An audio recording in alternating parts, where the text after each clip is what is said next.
और शुक्र के साथ में शनि का संगम हो, शुक्र के साथ में चंद्र का संगम हो, शुक्र के साथ में सूर्य का संगम हो, तो ऐसे व्यक्ति के मतलब सुंदर नारी के प्रति आकर्षित हो जाता है।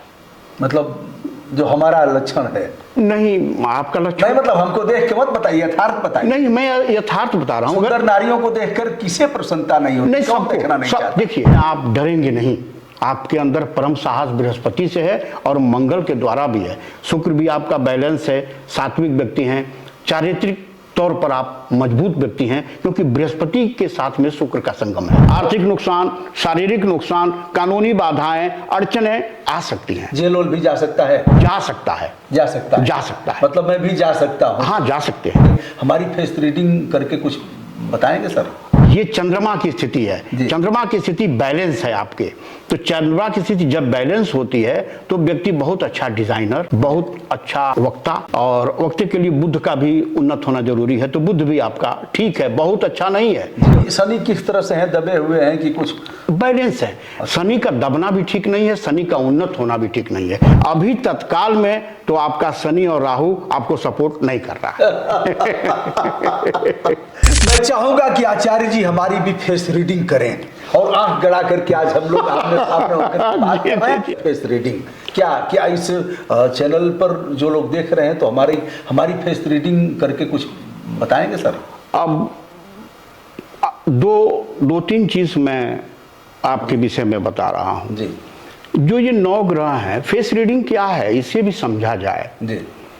जो 9 ग्रह हैं, इनके अलग अलग व्यक्तित्व हैं जी। इनके अलग अलग प्रभाव हैं जी। उसी तरह से चेहरे पर भी, आंखों पर, नाक पर, होठ पर, मस्तक पे, कान पे, ये सभी ग्रह विराजमान अच्छा, हैं। इतने में ही? जी, इतने में विराजमान है। अच्छा। तो जैसे शुक्र का आधिपत्य आंख और होठों पे है, बृहस्पति का आधिपत्य मस्तक पर है, मंगल का आधिपत्य भी मस्तक, ये बड़ा विस्तार हो जाएगा। आपने जो प्रश्न पूछा है मैं उसी पर उत्तर दे दूं। तो आप बृहस्पति और शुक्र प्रधान व्यक्ति हैं जी। बृहस्पति प्रधान व्यक्ति होने के अंदर आपके अंदर नेतृत्व की क्षमता रहेगी जी। आप विपरीत परिस्थितियों में भी घबराएंगे नहीं। बृहस्पति हृदय को भी गवर्न करता है, और आत्मबल, हृदय का मतलब आत्मबल। जैसे सूर्य और चंद्र हैं, चंद्रमा मन का कारक है और सूर्य आत्मा का कारक है, तो बृहस्पति इस दोनों के ऊपर है। अच्छा। बृहस्पति चंद्र और सूर्य के भी ऊपर है। अच्छा। आप जब बृहस्पति प्रधान हो जाते हैं तो आप बहुत अच्छा डिजाइनिंग भी कर लेंगे, माने चंद्रमा भी आपके अधीनस्थ है, बहुत अच्छा डिजाइनिंग भी कर लेंगे, और आत्मबल आपका मजबूत रहेगा, आत्मा आपकी पवित्र रहेगी, अर्थात सूर्य के ऊपर भी बृहस्पति है। और शुक्र का जो प्रभाव है वो यह है कि चूंकि बृहस्पति से शुक्र है, तो आप जब भी कोई भी विलासिता या धन संबंधी जो भी कार्य करेंगे, अपने विद्वता के आधार पर जो धन प्राप्त कर सकते हैं वही करेंगे। अगर किसी बहुत ज़्यादा व्यवसाय में आप हाथ डालेंगे तो शायद उसमें उतनी सफलता न मिले, लेकिन जो आपका अपना कार्य क्षेत्र है, जो बृहस्पति से गवर्न होता है, जो शिक्षा, अध्ययन, जो पत्रकारिता मैं इसमें शामिल करता हूं, इसके माध्यम से ही आपका वैभव युक्त जीवन रहेगा जो शुक्र के अधीन है। तो बृहस्पति हमारा मजबूत है। ऐसे फेस रीडिंग से आपने हाँ, बृहस्पति मजबूत है, इसलिए आप निडर और साहसी भी तो क्या सभी ग्रहों में बृहस्पति सबसे ऊपर है?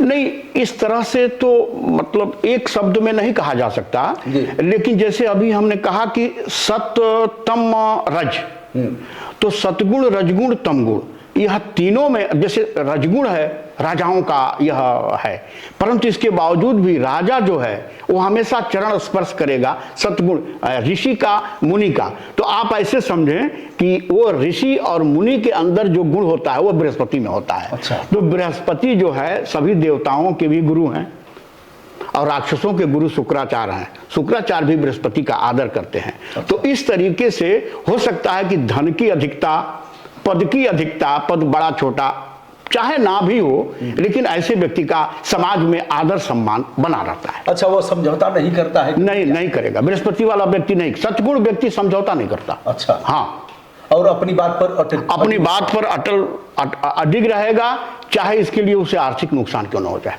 अच्छा। हाँ, आर्थिक नुकसान, शारीरिक नुकसान, कानूनी बाधाएं, अड़चनें आ सकती हैं, जेल भी जा सकता है। अभी उस तरीके का कोई लक्षण अभी तत्काल फेस मतलब पर दिखाई नहीं दिख रहा है। तत्काल तो नहीं दिख रहा है। अच्छा, लेकिन जा सकता है, जा सकता है, जा सकता है। मतलब मैं भी जा सकता हूँ। हाँ, जा सकते हैं। हाँ। जा सकते हैं तात्कालिक तौर पर फेस पे ऐसा। असल में जो ग्रह उन्नत होते हैं, जैसे फेस है, हाथ है, हाथों में ये सारे जैसे कि मान लीजिए ये शुक्र की स्थिति है, ये बृहस्पति है, यह शनि का पर्वत है, तो यह सूर्य, ये हमारा ही देख के बताओ। हाँ, चलिए आपका, जैसे कि ये चंद्रमा की स्थिति है, चंद्रमा की स्थिति बैलेंस है आपके, तो चंद्रमा की स्थिति जब बैलेंस होती है तो व्यक्ति बहुत अच्छा डिजाइनर, बहुत अच्छा वक्ता, और वक्ते के लिए बुद्ध का भी उन्नत होना जरूरी है, तो बुद्ध भी आपका ठीक है, बहुत अच्छा नहीं है। बहुत अच्छा रहता तो आप एक अच्छे व्यवसायी हो सकते थे, लेकिन बृहस्पति आपका उन्नत है और शनि की तरफ मुड़ा है। आप आध्यात्मिक क्षेत्र में भी रुचि रखते हैं और आप आध्यात्मिक व्यक्ति हैं, परंतु अभी जैसे मैंने मेला में वर्णन किया, वो गेरुआ वस्त्र धारण लोगों का जो आध्यात्मिक ज्ञान है, मैं उस पर नहीं आ रहा हूं। मैं वास्तविक आध्यात्मिक व्यक्ति की बात कर रहा हूं, जो घर में बैठे हुए परमात्मा का दर्शन करता है, जो अपने अंदर बैठे हुए परमात्मा का दर्शन करता है, उसको किसी जगह पर जाकर यह करने की आवश्यकता नहीं है। तो बृहस्पति भी आपका ऊंचा है और शनि की तरफ ये टर्न किया है, ये शनि है, शनि के पर्वत की तरफ ये झुका हुआ है, ये सूर्य की रेखा है। शनि किस तरह से है, दबे हुए हैं कि कुछ बैलेंस है। शनि का दबना भी ठीक नहीं है, शनि का उन्नत होना भी ठीक नहीं है। अच्छा। अगर शनि और ये मंगल दोनों उठ जाए तो व्यक्ति बहुत बड़ा अपराधी होता है। आपका ये मंगल भी, मतलब इसमें तो फेस में नहीं उतना दिखाई दे रहा था, लेकिन यहाँ उठा हुआ है, इसलिए झगड़ा झंझट या इस तरीके की चीजों में आप डरेंगे नहीं। आपके अंदर परम साहस बृहस्पति से है और मंगल के द्वारा भी है। शुक्र भी आपका बैलेंस है, सात्विक व्यक्ति हैं, चारित्रिक तौर पर आप मजबूत व्यक्ति हैं, क्योंकि बृहस्पति के साथ में शुक्र का संगम है। अगर यह बृहस्पति का संगम शुक्र के साथ न हो और शुक्र के साथ में शनि का संगम हो, शुक्र के साथ में चंद्र का संगम हो, शुक्र के साथ में सूर्य का संगम हो, तो ऐसे व्यक्ति के मतलब सुंदर नारी के प्रति आकर्षित हो जाता है। मतलब जो हमारा लक्षण है नहीं, आपका लक्षण नहीं, मतलब हमको देख के मत बताइए, यथार्थ बताइए। नहीं, मैं यथार्थ बता रहा हूँ। सुंदर नारियों को देखकर किसे प्रसन्नता नहीं होती? नहीं, सब देखना नहीं चाहता। देखिए, एक मैं देखने की बात नहीं किया, मैं ये बताया कि अगर शुक्र के साथ मंगल प्रबल है तो ऐसे व्यक्ति केवल देखते नहीं है, पाने का प्रयास करते हैं। अच्छा। शुक्र के साथ में बृहस्पति का संगम है तो वह, जैसे आप बागीचे में जा रहे हैं, पुष्प की सुंदरता को देख रहे हैं, तोड़ने का प्रयास नहीं कर रहे हैं, ठीक ना, उसकी सुंदरता से आह्लादित हो रहे हैं, आपका कभी मन जो है संतृप्त हो रहा है, परिष्कृत तरीके से आप चीजों को देखते हैं। तो बृहस्पति के साथ में शुक्र के संगम में ये होता है जो अभी मैंने बताया, परिभाषित किया। और इसके साथ अगर मंगल होगा तो उसको तोड़ेंगे, मसलेंगे, ठीक ना, तो वो नहीं है, वो नहीं है। मैं आपको देख के कोई बात नहीं कह रहा हूं।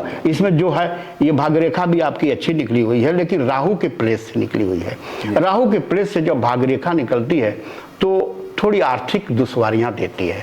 जब कभी भी आर्थिक तौर पर ज्यादा प्रगति के विषय में जब चलने लगते हैं तो अचानक एक डाउनफॉल भी आता है, जिसमें कुछ अर्थतंत्र डिसबैलेंस हो जाता है। आचार्य जी, जैसे अब इस समय मैं काफी कर्ज में हूँ, जैसे 10 महीने में 2 बेटियों की शादी की। ये राहु के वजह से, यही बात मैं कह रहा था जिसका आपने पुष्टिकरण किया। जी, तो मैं काफी कर्ज में हूँ। जी, और तमाम मित्रों से भी लिया हूँ ऐसे करके। तो क्या उसके पूर्ति का कुछ योग मिल रहा है? सीधा सा बात ना, मैंने ये बताया कि राहु से निकला है, लेकिन राहु से निकला जरूर है भाग्य रेखा, परंतु शनि तक पहुंचा है। भाग्य रेखा कहीं से निकले, चाहे शुक्र के पर्वत से निकले, चाहे मणिबंध से निकले, चाहे चंद्र से निकले, लेकिन पहुंचता है शनि पे। तो ये जितने पीरियड ये खराब वाले हैं राहु के, वो लगभग समाप्ति के तरफ हैं और ये यहाँ तक पहुंच रहा है। इसलिए भाग्य का प्रबलता आपको कई स्रोतों से धन की प्राप्ति कराएगा और कर्ज मुक्ति तो निश्चित ही कराएगा। कर्ज मुक्ति निश्चित हो जाएगी। आयु भी आपकी अधिक है। आचार्य जी, हमारे पिताजी दिवंगत हुए जी, तो जिस दिन उनका जी। देहावसान हुआ जी। भोर में, जी। तो एक दिन पहले वह एक कुशवाहा जी का 25 रुपया बाकी था, अच्छा। सब्जी का, एक अच्छा। महिला का, तो उनके घर जी। गए, सब्जी का पैसा दिए, जी। तो उन्होंने कहा बाबा हम तो रोज आते हैं और आपके यहाँ से रोज का रोज मिल जाता है, कल मिल जाएगा, कल हम लेके आएंगे। कहा नहीं नहीं रखो। जी। एक डॉक्टर साहब थे, घर के डॉक्टर हैं, उनको ले जा करके दिए। फिर गए ठाकुर जी के मंदिर पर, जी। राम जानकी के यहाँ, वहाँ भी कुछ चढ़ाए, और जो भी था जिसका जी। दे करके अंतिम सांस लिया उन्होंने। जी। यह इसको किस दृष्टि से देखते इसको इस दृष्टि से देख सकते हैं कि वो आपके पिताजी सद्गुण संपन्न व्यक्ति थे जी। और आत्मिक तौर पर धार्मिक थे। उन्हें पूर्वाभास हो चुका था अपने शरीर के छूटने का। वह नहीं चाहते थे कि हमारे ऊपर कर्ज के रूप में एक ऋण हो जो हमें दूसरे जन्म में उस ऋण को चुकाना पड़े। जी। तो हम पिताजी के पद चिन्हों पर चलने हाँ, वाले चलिए, हैं। बिल्कुल, और बिल्कुल। उन्होंने जाते जाते यह संदेश दिया था जी। कि किसी का बाकी न रहे। जी। तो मैं जल्दी ही कर लूंगा उसको। जल्दी कर लेंगे। और ये देखिए, ये सूर्य की रेखा भी बड़ी तीव्र गति से निकली। अरे आपका समाज में लगभग इतना लाख है, हाँ, कुछ नहीं है वो सब, हम कर देंगे। आपकी जो सूर्य रेखा है, आप देखिए ये सूर्य जो रेखा है, ये किस तरह से निकलती है ऊपर। आप बहुत समाज में आप बहुत अपना बड़ा स्थान बनाएंगे, चाहे संघर्षों के दौर से गुजरते हुए ही सही, लेकिन आप समाज में बहुत, आपकी जो सूर्य रेखा है, देखिए मेरी भी सूर्य रेखा इतनी अच्छी नहीं है जितनी आपकी सूर्य रेखा है, तो आपका समाज में बहुत सम्मान होगा। अंतिम सवाल जी। एक इच्छा थी जी। मैं क्षेत्र पंचायत सदस्य हुआ, ज्येष्ठ ब्लॉक प्रमुख हुआ, जिला पंचायत का मेंबर भी रहा, निर्दलीय चुनाव भी हम 2012 में विधानसभा का लड़े, लोकसभा का 2014 में लड़े, झाड़ू निशान था। झाड़ू जी जी जी, अरे ठीक है। केजरी भाई ने टिकट दे दिया। तो एक राजनीतिक महत्वाकांक्षा थी जी। अब डर भी लगता है राजनीति से कि जाएंगे फिर उसी में पढ़ाई लिखाई बंद, और यह जो काम कर रहा हूँ अभी नहीं, लोगों के बीच में दिन भर घिरा रहना फोन और यह तो, लेकिन इच्छा तो है और डर भी लग रहा है, जाना भी चाहता हूँ, डर भी रहा हूँ। अब इसके बारे में बताइए कि क्या कोई लक्षण इस तरह का है क्या? देखिए, हाथों को अभी हम थोड़ी देर के लिए वो भी कर दें जी, फेस में भी आ जाए, फेस और इससे जी। तो राजनीति में किसी व्यक्ति को स्थापित होने के लिए, पद प्राप्त करने के लिए शनि और राहु का मजबूत होना जरूरी है जी। और मैंने आपके चेहरे से बताया कि बृहस्पति आपका मजबूत है, और ये चेहरे का भाव और हाथों का भाव बदलता रहता है, कुंडली का भाव रहता है वैसे ही, तो कुंडली देखना पड़ेगा। अभी तत्काल में तो आपका शनि और राहु आपको सपोर्ट नहीं कर रहा है। जी, जी। यह कहना भी मुझे सुकून दे रहा है कि क्योंकि दोस्तों मैं चाहता हूं अधिक से अधिक पढ़ाई लिखाई करना, मेहनत करना और आपके साथ सीधे तारतम्य बना करके, और मैं जन सांसद हूँ, जन सांसद। अब जब नहीं मिला है सब जी। तो इसको मान लीजिए कि बिलियानी खिसियानी बिल्ली खम्बा नोचे। तो 16 जून को हमने खड़ाऊ धारण किया जी। और वहीं गंगा जी के लिए काम करता था, तो हमने अपने आप को जन सांसद, स्वघोषित जन सांसद जी। कि जनता का सांसद, जी। और इतने देशों के लोग देखते हैं तो हमने मान लिया अपने आप को। जी। दोस्तों, मैं हूं आचार्य मनोज कुमार श्रीवास्तव जी के साथ। यह वीडियो कैसा लगा आपको आप बताइएगा, और समय समय पर जो भी प्रश्न आपके आहूत होंगे, सर अगर लोग आपसे मिलना चाहेंगे तो कोई मोबाइल नंबर, कोई मेल बताएंगे आप, या फिर आप दे दीजिएगा, ज्यादा आएगा, फिर आप नंबर दे दीजिएगा। अच्छा, तो डिस्क्रिप्शन में हम नंबर दे देंगे दोस्तों, और आप अगर चाहेंगे कब से कब तक लोग बात करेंगे अगर कोई बात करना चाहे? सुबह जैसे मैं टहल के व्यायाम करके आता हूँ जी, तो 9 बजे से 12 बजे तक सवेरे का समय मेरे लिए रहता है जी। और शाम को 6 से 8। 6 से 8। हाँ। तो दोस्तों, यह वीडियो कैसा लगा? आज मनोज कुमार श्रीवास्तव जी जो ज्योतिषाचार्य हैं और काफ़ी पढ़े लिखे हैं, गोल्ड मेडलिस्ट हैं, हमारे अनुरोध पर आज समय दिया, इसके लिए हमारी ढेर सारी शुभकामनाएं और आपका हृदय से आभार व्यक्त करता हूं। आपको भी साधुवाद, यश, भाग्य, कीर्ति आपके निरंतर बढ़ती रहे। प्रणाम। जी, प्रणाम।